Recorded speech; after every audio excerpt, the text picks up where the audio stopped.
My work really with Indigenous communities started as being a physician there. So I think that was a great place to start because I was really immersed in the community. I think that was a great way to start building trust because I think that is one of the biggest challenges with research in Indigenous communities is because, a lot of research has been done on them, but not with them. Building the trust or getting to know the community before sort of taking on a research project, I think is really important and helps sort of alleviate that challenge. It's often referred to, or an approach that, we often discuss is two wide ways of seeing. And that's exactly that. It's merging the Indigenous and non-Indigenous knowledge because everybody has their benefits to bring. And I think to do that is just one, to start by acknowledging and recognizing the importance of that knowledge.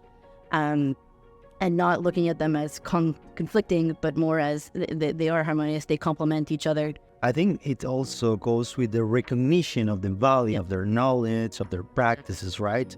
I've worked as well with Indigenous people in the Colombian Amazon, in Brazil, and Guatemala, Bolivia.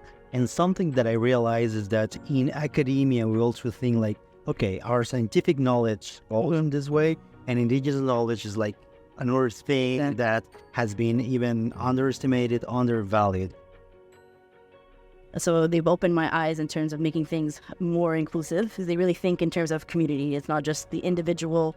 It's not, this specific person who fits this type criteria that we're going to work with.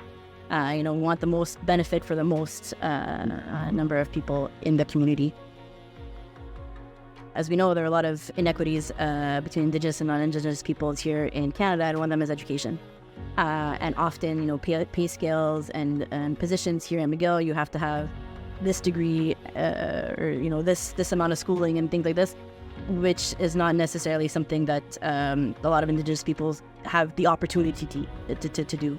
But they do have a lot of experience and do have a lot of skills.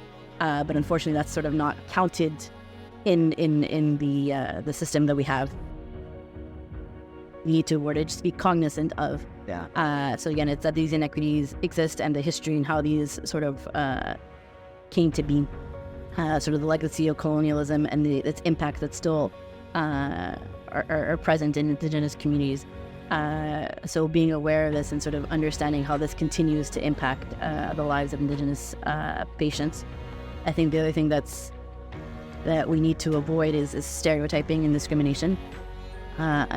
In order to do that, it's really, in my opinion, getting into the community. I think that's really where you're going to learn most of this, is just being around the individuals to get a better understanding of their lived reality.